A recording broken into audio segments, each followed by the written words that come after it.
Hi, I'm Abdul. I'm here to talk to you about ConsultGen's Wound Care. So I want you guys to remember a time where you had your foot fall asleep, and then to fix it, you kind of get your foot moving, you get the blood flowing, but if you can't, you're going to get a bruise.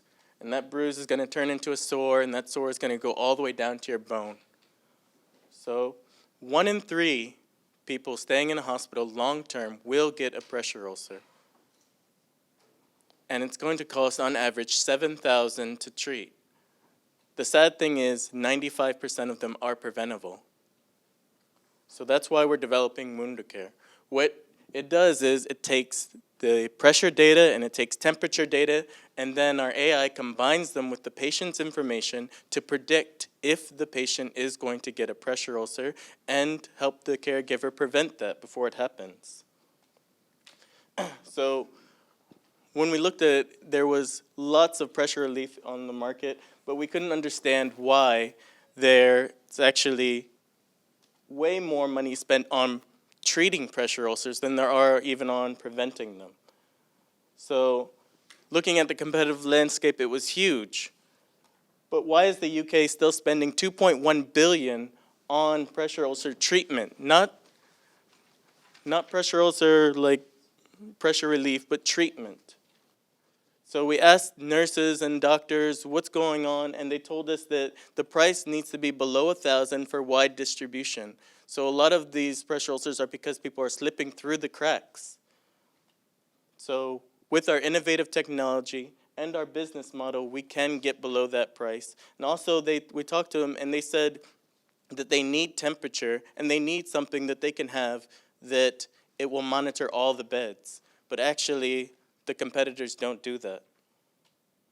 So we put together a team where we have technology, medical, business, software development. We actually partnered with a company doing pressure sensors for the last 20 years, and are up, who major technology company advising us on the temperature sensing. We're focused more on the algorithm and the user interface, which not only makes us, the whole enterprise, much more profitable, but makes our point very scalable.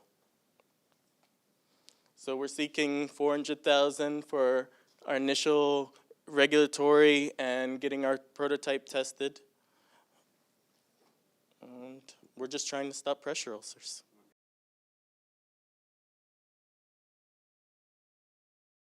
So I'm kind of captivated by the 2.1 billion figure on treating pressure ulcers, which is not something I was familiar with.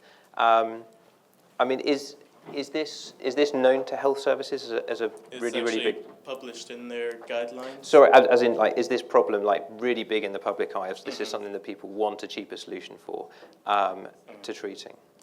So what we found is a lot of times they're kind of like, we just forget about it because there's so many pressure ulcers and we're dealing with such other major issues. But this is actually a major problem in the fact that it can extend the stay in the hospital by up to 11 days.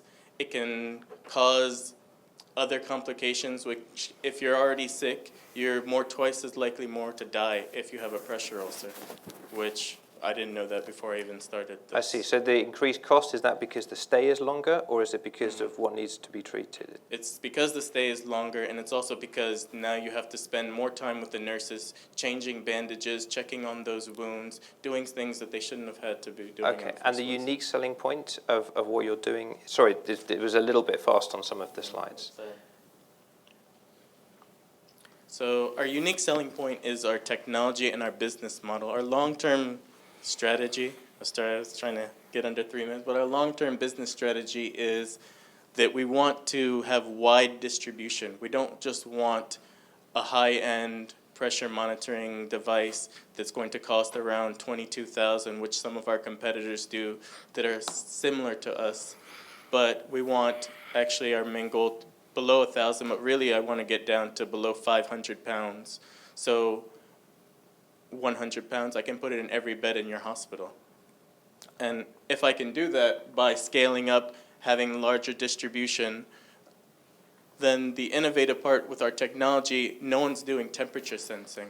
Okay, so the unique bit is the technology which goes in, which is what enables you to get the price down. and the competitors are not doing that at all. Yeah. So with our technology, we're actually putting it underneath the pressure sensing. We're putting it underneath the mattress. It's not on top of the mattress. So you can do pressure sensing without interrupting the patient. When we add the temperature sensing, then we have to go above the mattress too. Okay, so it's a unique approach. All right, no, thank you. Makes sense. Do you have time? Yeah, just, I know you mentioned distribution model quite a lot, but how is this used at point of care and how does that kind of fit into your distribution model?